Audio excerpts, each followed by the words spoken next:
안녕하세요. 저는 요양병원에서 홀로 요양을 하며 지내고 있는 70대 노인입니다. 무료한 일상에 심심하던 찰나 여기 계신 간호사분이 이런 채널이 있다는 걸 알려주셔서 매일같이 사연을 듣다가 저도 용기 내어 사연을 올려봅니다. 글솜씨가 워낙 서툴고 재주가 없어서 어떻게 이야기를 풀어야 할지 참으로 걱정이 되네요. 할머니의 이야기가 재미가 없을까봐 걱정이 되기도 하고요.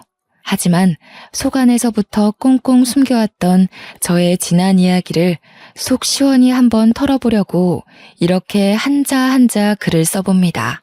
모쪼록 제 인생사 이야기 들어주시고 같이 공감도 해주시고 욕도 해주시고 하면 고마울 것 같습니다. 인생살이가 참 더덥다지만 이렇게 혼자나마 요양을 하고 있으니 마음 한구석이 시린 건 어쩔 수 없네요. 저도 처음부터 이리 외롭게 살진 않았습니다. 북적북적한 가족들과의 저녁 식사도 있었고 우리 아이 손잡고 꽃가옷을 사던 시절도 있었죠. 왜 홀로 요양원에서 지내는지 궁금하시려나요? 그럼 지금부터 이야기를 시작하겠습니다. 저에게는 믿기지 않으시겠지만 자식이 셋이나 있습니다. 각자 2살 터울씩인데 듬직한 아들 둘에 곱디고 온 딸 하나가 있죠. 남편이랑 얼마나 금슬이 좋았는지 대충 짐작이 가시나요? 없는 살림에 무리해서 자식을 셋이나 놓고 살 정도로 남편과 저는 행복했습니다. 우리 배는 고라도 자식들은 항상 배가 빵빵하게 먹이면서 그렇게 살았습니다. 그래도 막내딸을 낳았을 때 우리 형편은 꽤 좋았습니다. 자식들 아프면 병원 바로 데리고 갈 수 있고 자식들이 뭘 필요로 하면 바로 사줄 수 있는 그 정도의 형편은 되었죠. 우리 첫째 아이가 10살이 되었을 때까지 우리 가족은 하루하루가 늘 행복했습니다. 동생들을 챙기는 첫째와 가운데서 개구진 모습으로 늘 장난을 치는 둘째, 그리고 애교가 넘쳐 흐르는 막내까지. 하루가 이렇게 짧은가 싶을 정도로 아이들만 보고 있으면 시간 가는 줄 몰랐습니다. 우리 가족의 사이는 정말 좋았죠. 남들이 전부 인꼬 부부 사이에서 태어난 강아지 같은 놈들이라며 부러워했어요. 주말마다 웃음이 끊이지 않는 저희 집을 기웃거리는 동네 주민들까지 있었으니 말 다 했죠. 그런데 우리 가족의 행복은 평생 가지 못했습니다. 우리 첫째 아이가 10살을 맞은 그해 겨울 갑자기 남편이 심장마비로 세상을 떠나게 되어버렸죠. 아무런 예고 없이 찾아온 심장의 정지는 우리 가족들의 행복도 정지시키고 말았습니다. 아이들은 아빠의 부재를 실감하지 못했고 저는 남편의 몫까지 책임져야 하는 무거운 어깨를 가지게 되었습니다. 아빠가 멀리 일하러 간 것이라 생각하는 아이들은 밤마다 아빠와 통화를 하게 해달라며 저를 보채곤 했습니다. 그럴 때마다 아이들에게 눈에 힘을 주며 큰 소리를 내야 했던 제 심정을 다들 이해하실까요? 그때 왜 아빠를 찾는 아이들에게 좋은 말 한마디 못해주고 화를 내야만 했는지 저도 참 후회가 되네요. 하지만 그렇게 해야 아이들이 하루빨리 아빠를 잊고 제 마음을 이해해 줄 수 있을 거라 믿었습니다. 아이들 가슴에 아빠라는 존재를 꽁꽁 묻어버리게 하는 짓이라고는 생각하지 못했죠. 다행히도 심장마비로 죽었지만 보험금을 받을 수 있었고 그 보험금 몇 푼이 우리 아이들의 대학 등록금이라 생각하고 버텼습니다. 저는 첫째 아이가 10살이었지만 갓 30살을 넘긴 나이였기에 무슨 일이든 할 수 있을 거라 믿었습니다. 그때부터 저는 생계를 책임지기 위해 발빠르게 뛰어다녀야 했어요. 저에게도 안정이라는 게 필요했고 아이들에게도 현실에 적응할 수 있는 계기가 필요했기 때문이었습니다. 제가 일을 하고 바쁘게 살아야 우리 아이들도 저만큼 바쁘게 살 수 있을 거라고 생각했어요. 그 당시에 저는 세상에 혼자 남겨진 기분이었고 아이들이 은근히 짐덩어리처럼 느껴졌기 때문에 어떻게든 움직여야만 했습니다. 내가 자리를 잡아야 우리 아이들도 자리를 찾아갈 거라고 믿었던 탓이죠. 애들은 점점 크고 돈은 더 들어가니 어떻게 돈을 벌어야 하나 고민하던 찰나에 오랜 동네 친구가 저에게 땅을 사두라고 일러주더군요.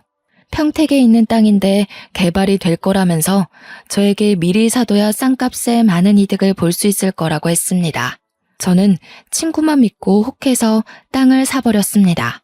남편이 저와 아이들을 위해 남겨준 보험금을 탈탈 털어서 평택의 어느 땅이라 했는지 기억도 안 나는 임야를 사들였어요.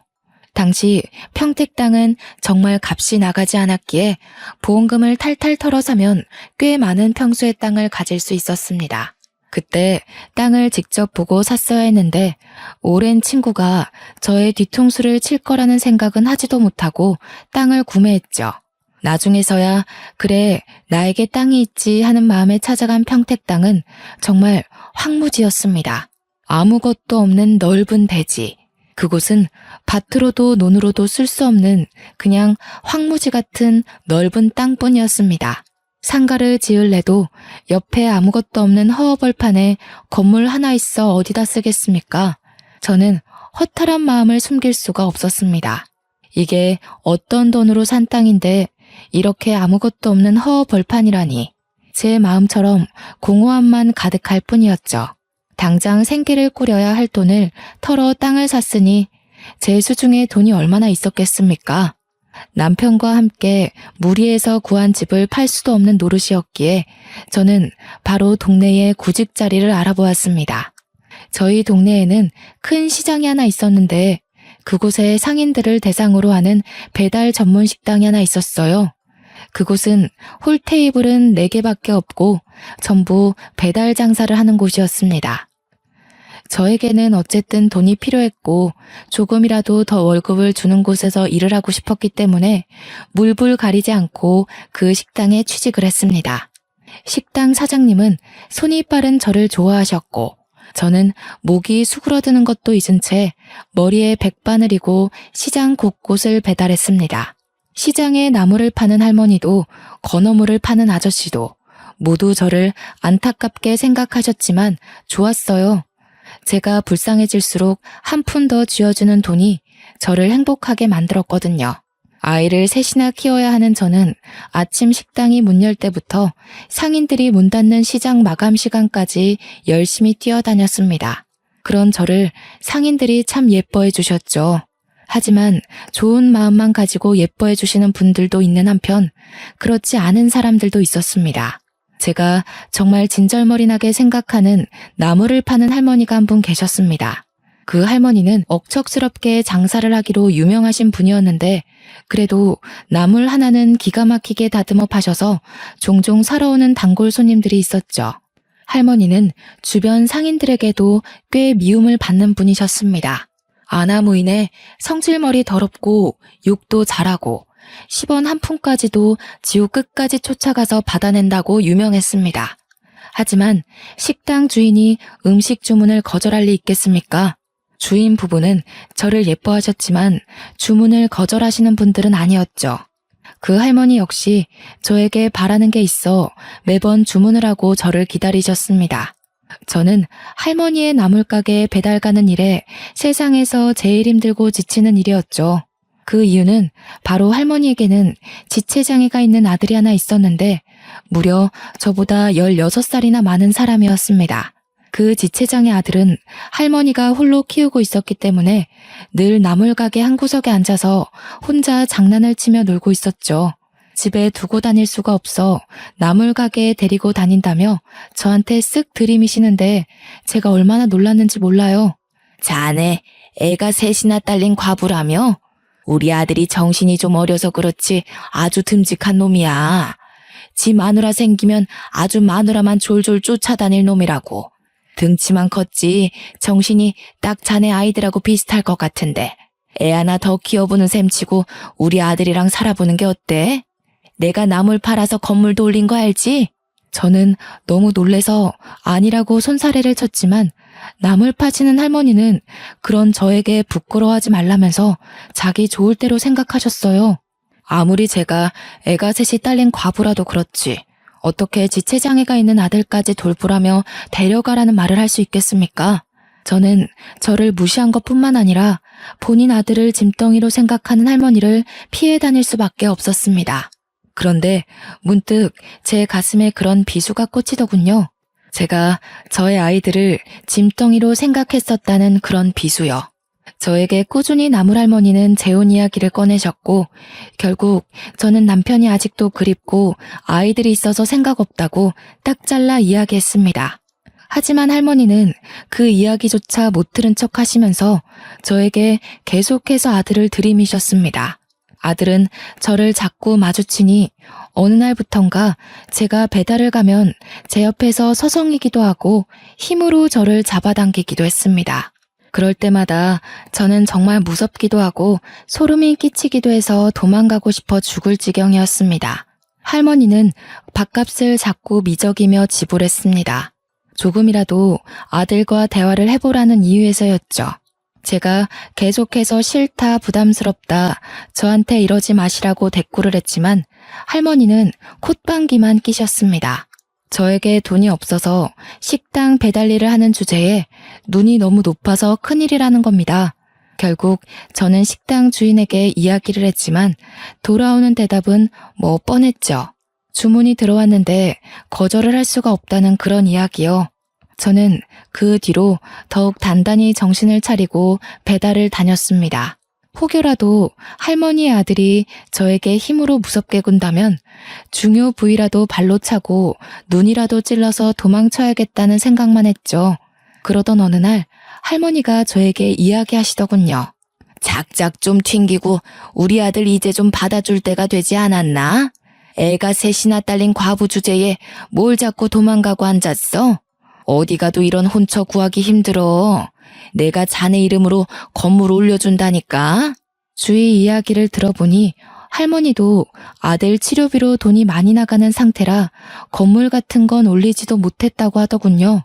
저를 속이며 어떻게든 저를 아들과 엮으려는 심산이었던 거죠. 제가 건물을 준다고 하면 냉큼 혼인신고라도 할 줄 알았는지 쉼없이 들먹이는데 제가 넘어가질 않으니 조바심이 난 눈치였습니다. 그러면서 저에게 우리 아들한테 웃어주는 바람에 아들이 저를 색시로 생각하고 있다는 미친 소리까지 내뱉더라고요.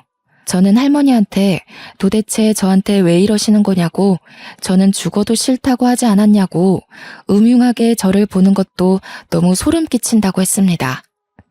제가 큰 소리를 내면서 거절하자 지체장애가 있는 아들은 힘껏 수그러들고 할머니는 씩씩거리면서 저한테 소쿠리를 던지시려고 했어요. 그때 옆 가게에 있던 건어물 가게 사장님께서 할머니한테 소리를 질러주셨습니다. 할매, 노망 났어? 왜 자꾸 싫다는 사람한테 저 등신을 들이밀어? 할매나 평생 저 등신 수발 들면서 살아. 애꿎은 사람한테 자꾸 떠넘기려고 하지 말고. 나물 할머니는 말 다 했냐며 건어물 가게 사장님과 싸우려고 하셨습니다. 저를 은근히 흘겨보시면서 애 셋이나 딸린 거 받아주겠다는데 모조리 고기 한 척 튕기고 앉아있냐고 하시더군요. 건어물 가게 사장님은 저에게 욕받다며 그냥 무시하고 가라고 저한테 최대한 배달을 오지 말라고 했습니다. 그게 제 마음대로 되는 건 아니지만 알겠다고 하고 떠났죠. 한 3일 정도 정말 주문을 하지 않던 나물할머니가 갑자기 주문을 하셨더라고요. 사장님은 저에게 무척이나 미안해 하셨지만 그래도 일이니 어쩌겠어요. 평소에도 제가 나타나면 어떻게든 저를 끌고 가려고 했던 할머니와 은근히 제 옆을 빙빙 도는 아들 때문에 걱정이 됐지만 그래도 용기 내서 갔습니다. 세상에 더러운 일이 얼마나 많은데 그깟 결혼 좀 들이댔다고 내가 배달을 피해서야 되겠나 하는 마음이었죠. 주변 상인분들도 더러 저를 도와주셨기 때문에 걱정하지 말자는 생각으로 할머니 가게에 도착을 했습니다. 할머니는 화장실을 가신 건지 소쿠리 안에 음식값이 들어있었습니다. 저는 돈만 챙기고 음식을 내려놓고 나오려고 했는데 할머니 아들이 제 옆에 불쑥 나타나더니 저를 힘으로 막 끌고 가는 것이 아니겠어요. 저는 너무 놀라서 소리도 못 지르고 잡아당겨지는 대로 질질 끌려갔습니다. 가게 문 일부가 셔터에 내려가 있었는데 그 안쪽으로 저를 확 밀어넣는 겁니다. 그때서야 저는 정말 두려움을 느끼게 되었습니다. 이곳에서 무슨 일이 일어나도 셔터 안쪽 어두운 공간이라 보이지도 않겠다 싶었거든요. 순간 할머니가 일부러 화장실을 간다고 자리를 비운 건가 싶기도 했습니다. 아들이 힘으로 저를 어떻게든 해보려고 하면 할머니가 그 꼴을 보고 당장 결혼해라, 우리 아들을 깨어냈다 할 것 같았거든요. 저는 필사적으로 아들을 발로 차며 소리를 질렀습니다. 셔터 안쪽에서 소리를 치니 바깥에는 잘 들리지 않는 것 같더라고요. 저는 목이 쉬어라 계속해서 소리를 쳤습니다. 제발 살려주세요, 도와주세요 하면서 말이죠. 나중에는 눈물까지 나더라고요. 힘이 어찌나 센지 저한테 아무 말도 않고 죽죽 힘만 써대는데 정말 도망다니고 발버둥 치는 것도 한계가 있다는 걸 알았습니다. 옆에 있던 건어물 가게 사장님이 가게 안쪽이 소란스럽자 무슨 일 있나 싶어서 오셨다가 제가 소리치는 걸 듣고 아들의 뒤통수를 때려주셨어요. 깜짝 놀란 할머니 아들이 건어물 가게 사장님을 째려보자 사장님이 근처 상인들 다 들으라고 큰 소리를 쳤습니다. 어디 지네 엄마한테 못된 것만 쳐 배워가지고 이따위 짓을 하냐면서 동네 사람들 다 이 집 피해 다니라고 고래고래 소리를 치셨어요. 그러자 음식을 시켜놓고 나타나지도 않던 나물할머니가 헐레벌떡 뛰쳐나오더니 아니 무슨 그런 소리를 하고 다니냐고 건어물 가게 사장님이랑 싸우더라고요. 저는 그때 확신했습니다. 나물할머니가 이 모든 일을 꾸며놓고 일부러 나타나지 않았다는 것을 말이죠. 저는 서러움에 엉엉 울면서 가게에 돌아왔고 제가 배달을 가서 돌아오지 않으니 걱정하셨던 사장님 부부는 제 꼴을 보고 깜짝 놀라셨습니다. 그러더니 저한테 미안하다고 진심으로 사과를 하시며 배달일에서 빼주시고 저를 주방으로 돌려주셨습니다.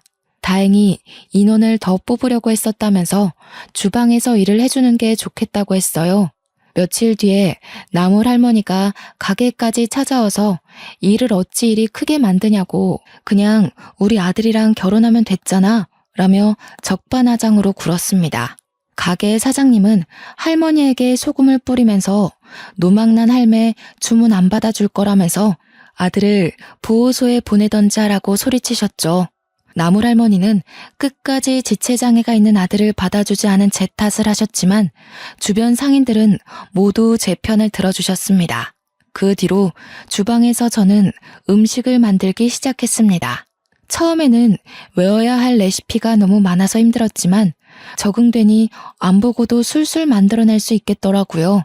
식당 일이 끝나면 항상 남은 반찬들을 싸주시는 사장님 부부 덕에 애들 먹일 반찬과 밥을 넉넉히 챙길 수 있었습니다. 아이 셋을 키우느라 힘들지 하시면서 간혹 고기도 몰래 내어주실 때는 정말 제가 인복이 있는 사람이구나 하는 걸 느낄 수 있었죠. 배려도 얼마나 많이 해주시는지 아이들의 소풍날이나 운동회 날에도 제가 아이들 도시락을 쌀 수 있도록 가게 주방을 내어주시는 분들이셨습니다. 제 아이들이 가게에 놀러오면 손에 꼭 1,000원이라도 쥐어주시던 사장님 부부셨어요. 우리 애들 정말 배 한 번 골아본 적 없이 든든하게 채워가면서 공부시켰습니다. 물론 과외나 학원 같은 데는 못 보내봤지만 애들이 알아서 스스로 공부를 잘해주었습니다. 다들 자식 농사 잘 지었다고 어찌 저리 똑똑하냐고 비법이 뭐냐고 물어볼 정도였어요. 우리 남편 닮았으니 똑똑하죠. 하고 대꾸하면 아직도 남편 타령이냐고 핀잔을 주시는 분들도 있었지만 대부분 저를 참 안타까워하면서도 대견하게 봐주셨어요. 시간이 흐르고 흘러도 저는 항상 제자리를 지키며 음식을 만들었습니다. 적어도 우리 막내가 20살이 될 때까지만이라도 일을 해야 밥을 마음껏 먹일 수 있을 텐데 하는 마음에서 버텨냈어요. 손에 화상을 입고 식당 일을 한다며 무시당하고 술 취한 취객이며 상인들이며 모두 저를 힘들게 할 때에도 저는 아이들을 생각하며 버텼습니다.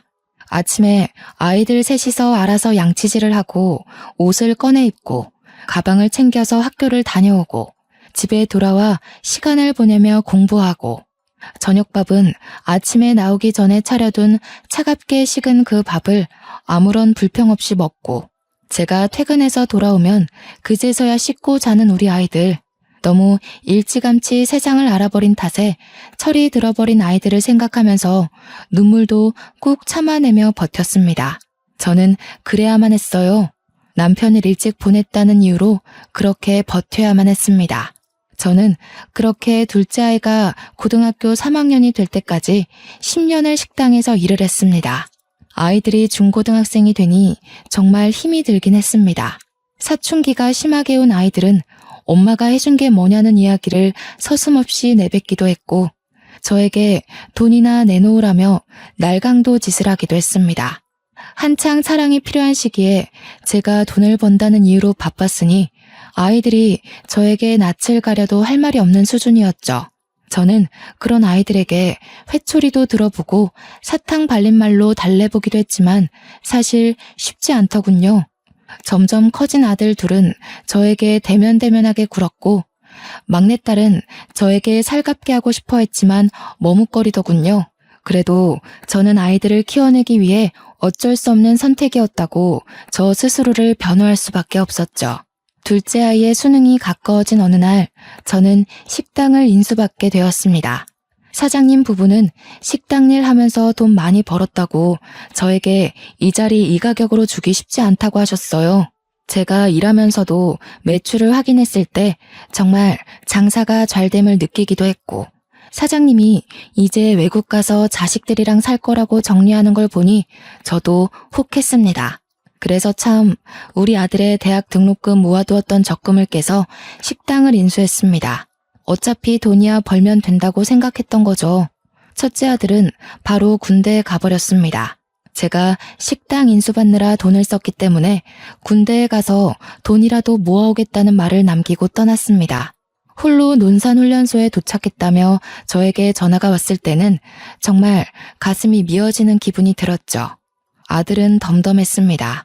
저에게 돈 많이 벌어두라며 군대에서 착실하게 모아오겠다며 대한민국 남자들은 누구나 가는 거라고 오히려 저를 안심시키더군요. 그러면서 저에게 그동안 말도 안 듣고 엇나가서 죄송하다고 했습니다. 저에게 대면대면했던 아들들이지만 그래도 공부 하나는 착실하게 했던 놈들이라 저는 그런 마음 갖지 말라고 했어요. 우리 아들과 딸 어디에 내놔도 자랑스럽고 든든하다고요. 첫째 아들이 대학 등록금이 부담스러워 군대에 떠나고 둘째 아들도 대학에 합격했습니다. 둘째 아들이 군대에 갈 땐 첫째 아들이 제대를 했고 막내딸도 대학에 들어가게 되었죠.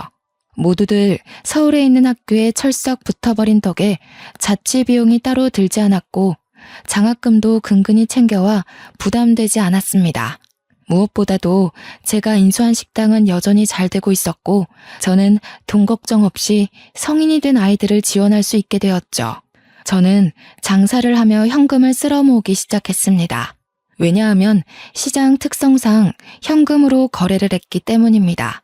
다들 주머니에서 현금을 꺼내 밥값을 결제해 주신 덕분에 제 통장 잔고도 점차 늘어났죠. 첫째 아들은 대학을 졸업하고 공무원 시험을 봐서 합격을 했고 둘째 아이도 대학 졸업을 마친 상태였습니다. 막내 또한 졸업을 앞두고 취업 준비를 하고 있었죠. 우리 가족에게는 어느 정도 여유가 생겼고 다시 화목해질 일만 남았다고 생각했습니다.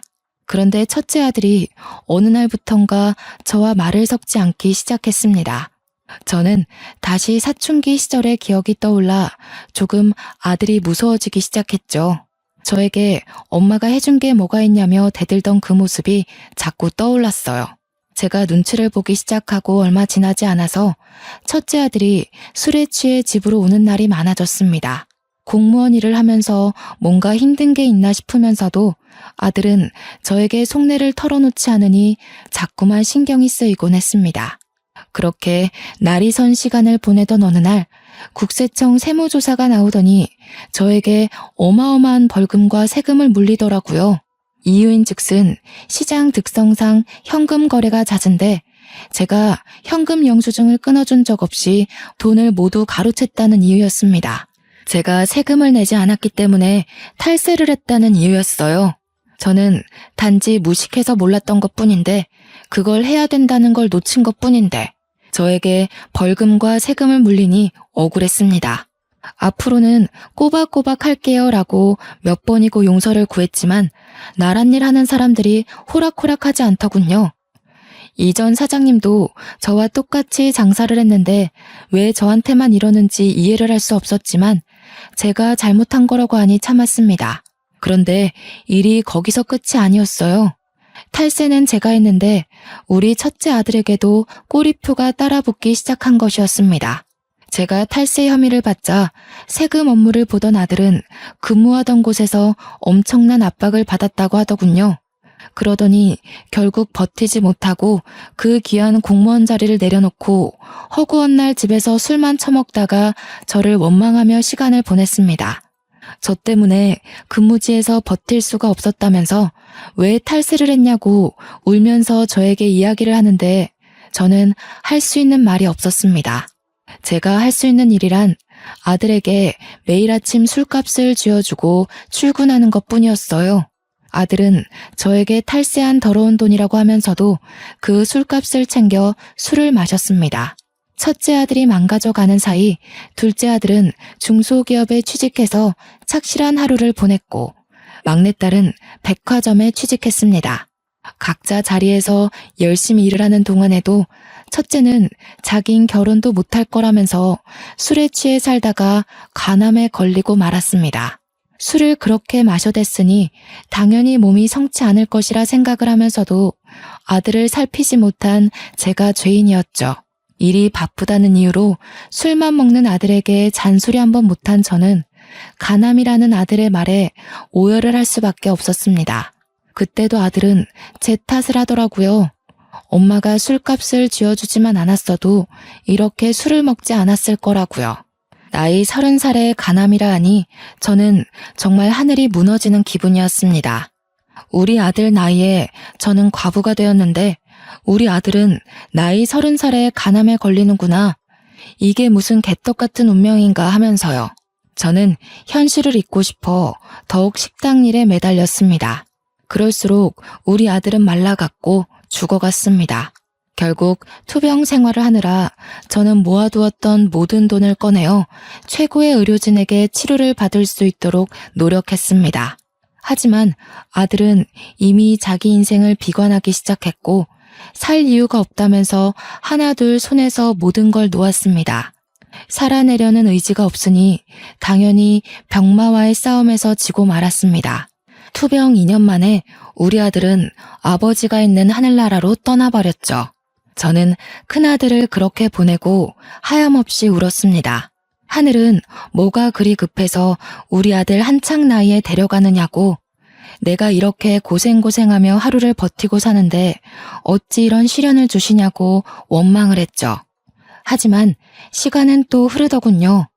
첫째 아들이 그렇게 허망하게 세상을 떠났지만 그래도 뱅뱅 도는 시계는 여전히 움직이고 있었습니다. 둘째 아들과 막내딸도 나이가 차니 결혼을 하겠다고 했습니다. 저는 첫째 아들이 죽은 것이 마음속 깊이 상처로 남았지만 며느리도 생기고 사이도 생기니 다시 일어날 수 있었습니다. 새 출발을 한다는 마음으로 살아보기로 결심했죠. 손주들 많이 낳고 북적북적하게 잘 살아다오 하는 말로 두 아이를 시집장가 보냈습니다. 제 말이 씨가 됐는지 막내딸내는 아들 하나 딸 하나 낳고 잘 살고 있었는데 아들네 집에서는 도통 아이 소식이 없었습니다. 저는 시어머니가 시집살이 시킨다는 소리를 듣지 않기 위해서 며느리에게 단 한 번도 아이로 스트레스를 주지 않았습니다.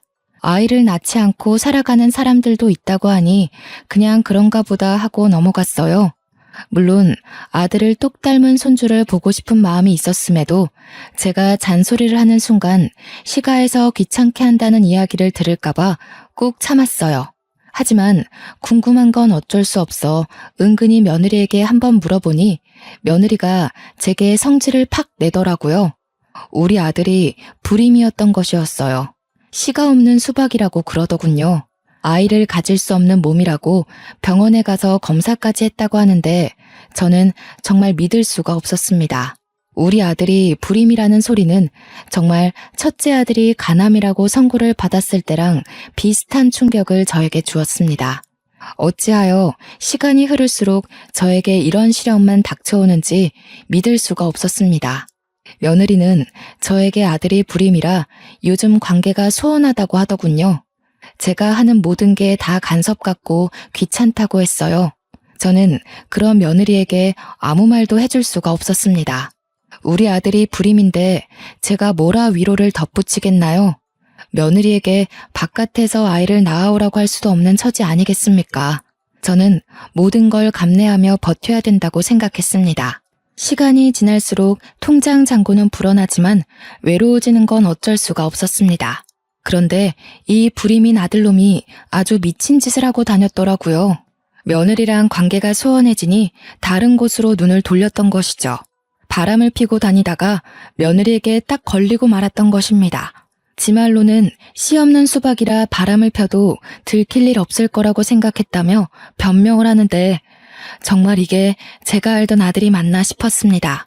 어떻게 그런 이유로 바람을 필 수가 있습니까?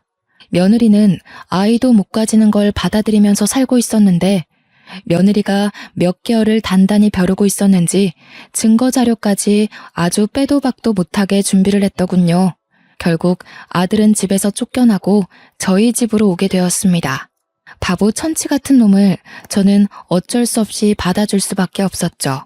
아들이 저희 집으로 오고 며칠 지나지 않아 소장이 날라왔습니다. 이혼 소송에 위자료까지 싹 물어주고 재산 분할까지 해주고 나니 아들은 빈털터리가 되었습니다. 그 와중에 며느리는 아들과 바람핀 여자에게 상간녀 소송까지 걸었더군요. 어느 날 모르는 여자가 집에 찾아와 저에게 상간녀 소송에 걸렸다고 해서 알았습니다. 저도 당신 아들이 유부남인지 모르고 속아서 만났던 거예요.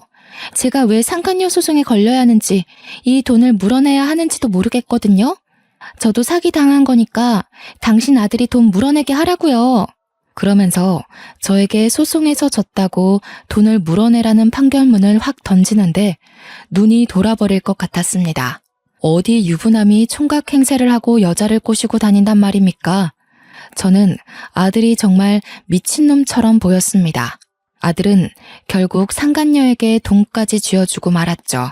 덕분에 빈털터리가 되었습니다. 저는 이 꼴이 어딘가 익숙했습니다. 우리 첫째 아들 생각이 나더라고요. 그래서 둘째에게 이야기했습니다. 절대 술은 먹지 말라고. 너네 형 생각해서 술은 먹지 말라고 했습니다. 하지만 그게 쉬운 일은 아니었습니다. 아들과 며느리는 같은 회사에서 만나 연애를 하고 결혼을 했던 터라 아직도 같은 회사에 다니고 있었거든요. 미리 준비했던 며느리는 남편이 불륜을 저질렀다는 사실을 회사에 이야기했고 결국 아들은 회사에서도 쫓겨나고 말았습니다. 모든 걸 다 잃어버린 아들은 망연자실할 수밖에 없었죠. 퇴사 명령을 받고 퇴직금 몇 푼 챙겨 나온 아들은 집 밖으로 나오길 거부했습니다.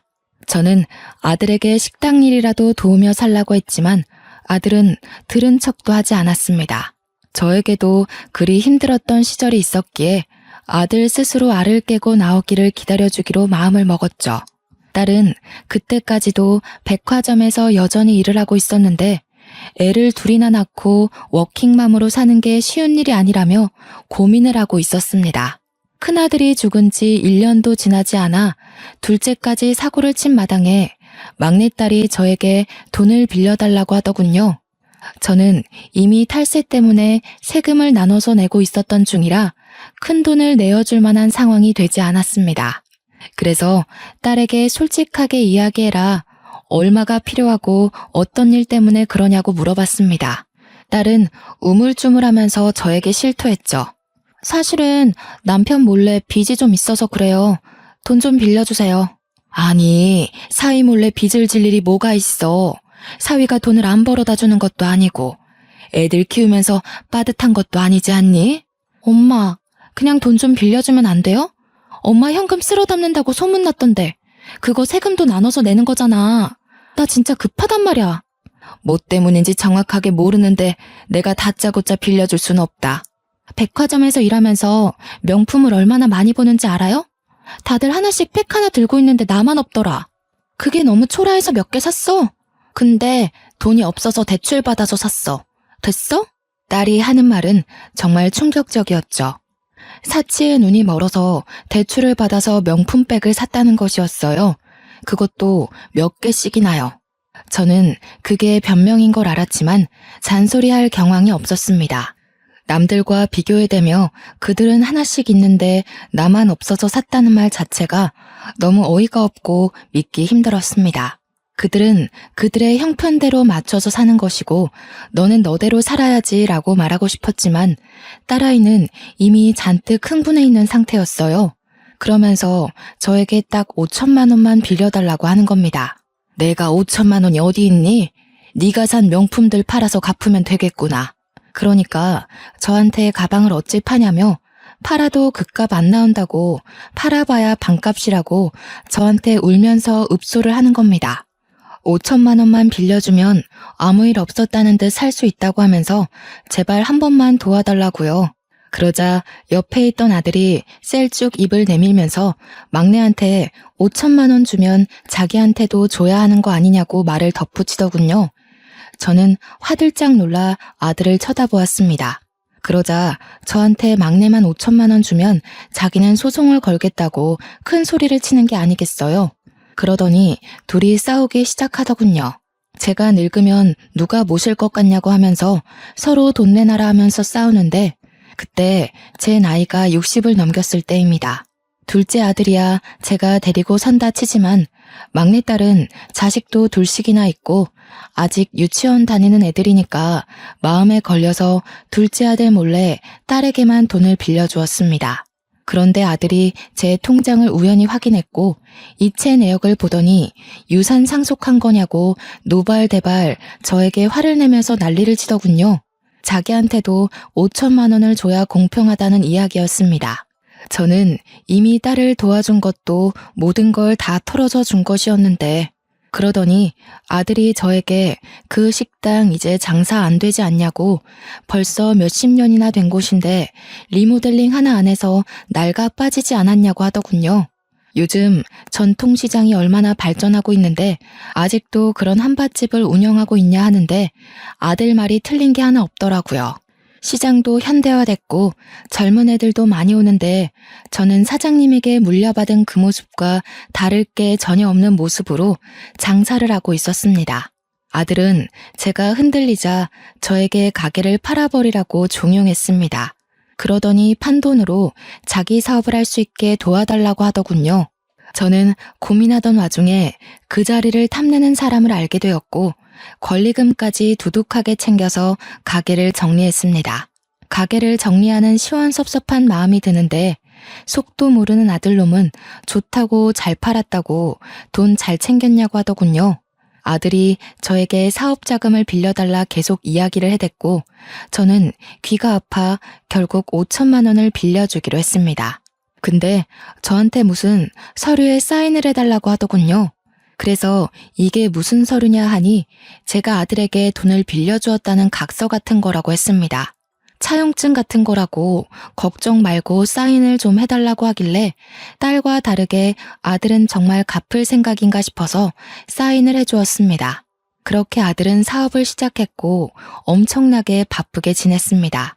그렇게 또 시간이 흐르고 평온한 노후를 보내던 어느 날 집에 갑자기 사람들이 쳐들어오더니 내 남편과 함께 마련한 집에 빨간 딱지를 붙이더라고요. 알고 보니 아들이 저에게 사인하라 했던 그 서류가 차용증이 아닌 보증 서류였던 거였죠. 미친놈이 사업보증으로 절 세우고 돈 다 해먹고 잠수를 타버린 겁니다. 제 연락도 받지 않고 말이죠. 집은 결국 경매로 넘어가고 오갈 곳이 없어져서 저는 딸네 집으로 향했습니다. 딸 집 앞에서 벨을 누르니 저한테 여긴 왜 왔냐고 묻는데 가슴이 철렁하더라고요. 갈 데가 없어서 왔다고? 오빠한테 보증을 서줬다고? 근데 왜 나를 찾아와 엄마? 돈은 오빠한테 해주고 빚 남으니까 나한테 온 거야 지금? 무슨 소리를 하는 게야. 내가 너한테도 5천만 원 해줬잖아. 장모님, 아내한테 5천을 해주셨다고요? 그런 말 없었는데? 야, 그 돈 다 어디 갔어? 나는 왜 몰라? 아니 엄마, 그걸 여기서 말하면 어떡해. 그러면서 둘이 싸워대는데 정말 답도 없었습니다. 둘이 실컷 싸우더니 사위가 저한테 모실 수 없으니까 나가세요 하고 저를 쫓아내더군요. 딸도 문을 쾅 닫아버리는데 이게 무슨 일인가 싶고 결국 저는 오갈 데가 없어서 동네 경로원 같은 데서 잠이 들었습니다. 다음날 아침에 일찍부터 온 주민센터 직원이 저에게 여기서 뭐 하시냐고 하길래 부끄러워 도망치려 했습니다. 그러자 저에게 갈 데가 없으시냐면서 노인 쉼터라는 곳을 소개시켜 주었습니다. 저처럼 자식들에게 버림받고 오갈 데가 없는 할머니들이 지내는 곳이었어요. 그곳에서 저는 6개월을 지냈습니다. 하지만 자식들에게는 연락 한 통 오지 않았습니다. 모든 걸 포기하고 살던 그때 TV 뉴스에 평택에 신도시가 들어온다고 뜨는 게 아니겠습니까? 땅값이 어마어마하게 올랐다고 앵커가 떠들어대는데 제 귀에 들려오는 건 10배 이상의 차익뿐이더군요. 저는 바로 평택으로 가서 부동산을 죄다 뒤졌습니다. 제 땅이 딱 신도시 아파트가 들어오는 알박기 자리라고 시세보다도 더 많이 받을 수 있다고 하더군요. 저는 바로 큰 건설업체 대표와 미팅을 하게 되었고 엄청 비싸게 그 땅을 팔아치울 수 있었습니다. 돈이 생긴 저는 바로 제 이름으로 되어 있는 빚을 갚고 남편과 함께 살았던 그 집을 찾아올 수 있었습니다. 그래도 수중에 10억 이상이 남더라고요. 제가 빚을 갚은 걸 어찌 알았는지 그제서야 아들이 저에게 연락이 오더니 돈 좀 달라고 하길래 저는 누구시냐고 했습니다. 저는 아들 없다고 하니 저에게 거품을 물고 달려드는데 바로 경찰에 신고를 해버렸어요. 노인을 괴롭힌다고 신고를 하고 났는데 주민센터 직원이 제가 몇 개월을 쉼터에서 버틴 것까지 증언을 해주어서 경찰은 제 편을 들어주었습니다. 보호자로 딸을 불러주었는데 딸이 무슨 일이냐고 귀찮다고 소리치는 와중에 아들이 딸한테 우리 엄마 돈 생겼다고 말했는지 갑자기 돌변을 하더군요. 엄마 돈 생겼어? 와, 엄마, 이제 내가 엄마 모시고 살게. 그동안 내가 좀 철이 없었지? 엄마는 다 이해해줄 수 있잖아. 저는 소름 돋아서 그간 있었던 모든 일을 경찰에게 이야기하고 접근 금지 요청을 했습니다. 덕분에 한 달 동안 접근 금지 처리를 받게 되고 주민센터 직원의 도움을 받아 그 한 달 동안 모든 걸 정리했습니다. 저는 요양원에서 죽을 때까지 지낼 돈을 빼고 전부 노인 쉼터에 기부를 했습니다.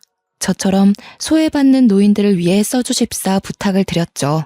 그게 주간지 기사에 실리자마자 아들, 딸 둘 다 눈이 돌아서 저한테 연락이 오더라고요. 저는 바로 휴대폰 번호도 바꾸어버리고 제 주소를 열람할 수 없도록 금지 신청까지 모조리 다 해치웠습니다. 그래서 저는 지금 연고도 없는 동네로 내려와 요양원에서 지내면서 요양보호사들이랑 수다도 떨고 만들기도 하고 퍼즐도 하며 그렇게 시간을 보내고 있습니다. 자식 새끼들 열심히 키워봐야 소용없더라고요. 물보다 피가 진하다고 하지만 저는 지금 제 옆을 지켜주는 요양보호사들과 간호사, 그리고 간간히 찾아오는 주민센터 직원이 훨씬 가족 같고 편합니다. 끊어내야 할 땐 빠르게 끊어내는 게 정답인 것 같습니다. 날이 추워지는 마당에 모쪼록 감기 조심하시고 평온한 나날 보내시길 바랍니다. 감사합니다.